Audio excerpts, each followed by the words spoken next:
Hey guys, so a lot of you gave me really good questions on Instagram and Facebook, of course health and nutrition related, and I figured why not answer them for you in a Q&A video. So Javier on my Facebook page was wondering about what are good low carb meals.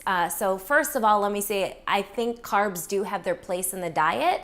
I eat carbs in my diet, but I do give my body a period of time each day where I'm not eating high carbs and I'm not spiking my insulin, because for fat loss that is going to be important. So maybe you get your carbs in early in the day and then the second half of the day you're eating your low carb meals. That's personally what I choose to do, so that way your body gets a break from the sugar rush, right?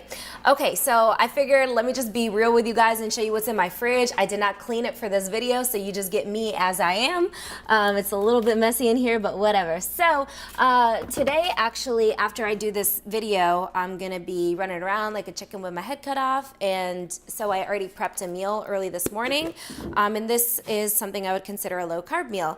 So just a little bit of spaghetti squash. You know, as far as squashes go, spaghetti squash doesn't really have a whole lot of carbs in it.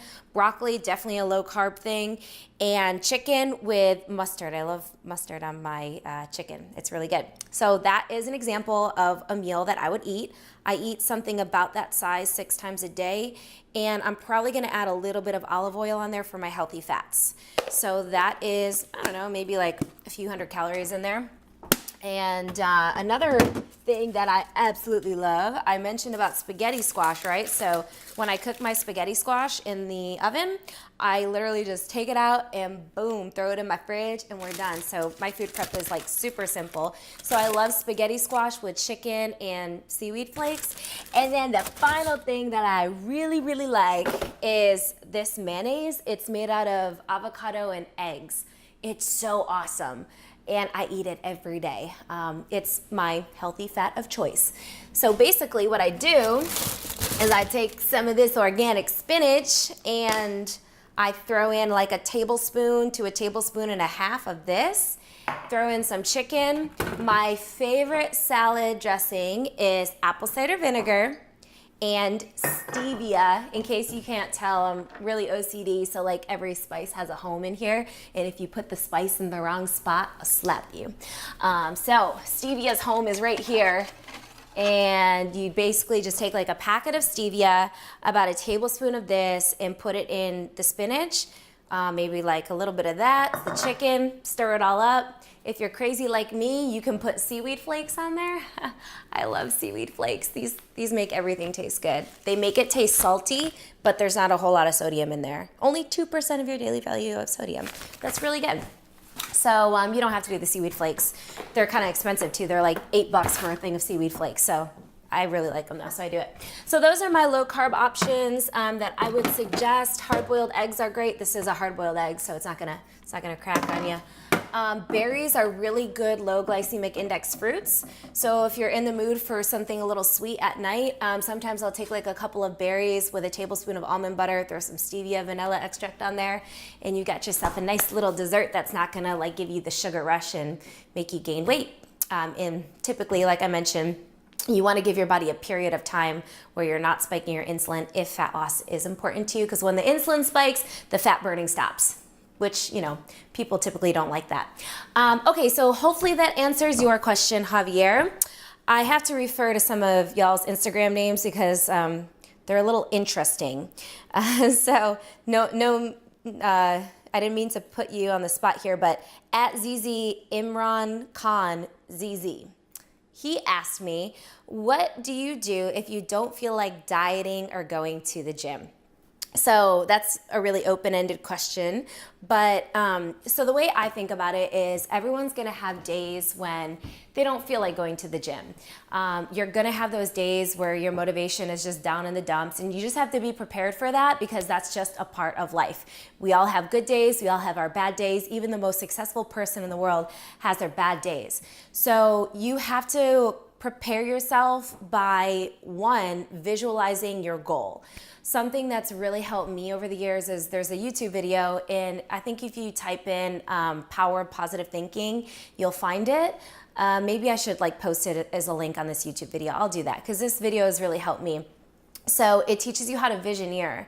And you can, in 5 minutes, you can visualize the goal that you want, and it teaches you how you tap in your subconscious, because really we're powered by our subconscious. We're not powered by our conscious minds. So if you can tap into your subconscious, and that's the vehicle that's powering you, and you can train your mind subconsciously to go out and seek the goals that you're trying to do, then your life kind of works a little bit better. So that's one of my tricks. I've been doing that pretty consistently over the last few years, and it's super helpful. So give it a shot. And then something else is you want to write down your goals, because if you just keep them up in your head, sometimes they don't always come to fruition. So what I did actually is I wrote down my New Year resolutions in here, and I have kind of a lot of them. So sometimes I look at this and I get overwhelmed.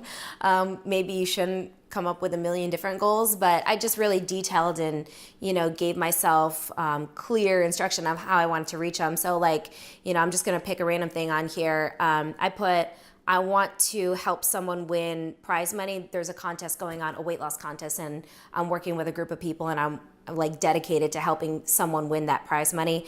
Another goal that I set for myself was every client that I work with, I want them to reach their goal by July 1st. And then my own personal ones, I want to optimize my health. I want my energy on a scale of 1 to 10 to be at a 10, 8 solid hours of sleep every night. I'm preparing for an October photo shoot. So, things like that all go in the goal book. And then that way, when I feel like, man, I don't want to do anything today, I'm like, no, I have these goals to reach. I got to do this. Another thing about, what do you do when you're not motivated? So it could be something inside of you is chemically imbalanced, like hormones. I'm not saying like you're crazy, but get your hormones checked, because like for me, I went through a period of time where I felt really depressed. I felt no motivation. And it turns out that my thyroid hormones were like way down low, and your thyroid is in charge of like your metabolism, your mood, your energy. And if you're feeling like something is just off inside, it might be a good idea to get your thyroid hormones checked out. Personally, if you can find a functional medicine doctor, those are the doctors that have been able to help me the most, because they actually do take the time to really in-depth analyze what you personally have going on. And so I've loved working with functional medicine doctors. They've really helped me. They help kind of address your problems from a nutritional standpoint too. So there's that. The final question that I got from someone, and I want to remember who this is, Steve Salinas 67 on Instagram, asked me about energy drinks and what I use. So I have tried to stay away from supplements for a long time, just because I had a really bad experience with supplements when I was competing. And I went about 2 years where I'm like, no, monsters, no supplements, none of that. And then I started working with my functional medicine doctors, and they turned me on to basic supplementation. So, things like fish oils, probiotics. I don't do like store-bought pre-workouts. What I started doing, and what's worked for me, is I started using Spark, which is an Advocare product. Many of you know that I am with Advocare, so little shameless plug. But seriously though, it is the one, I guess you could say, an energizing drink that I use that I found really works. So this is what it looks like. It's just like a little powder. It has vitamins and minerals and caffeine. And when I do something to give me a little energy, that's my go-to. I try to keep my caffeine in moderation, because I don't want to be slamming down like 500 milligrams of caffeine a day, right? So you want to just keep things in moderation. I don't really use any other energy drinks or anything like that. If you do coffee, what you want to watch out for is, adding all the sugars in the creamers and that. I don't really recommend doing all that.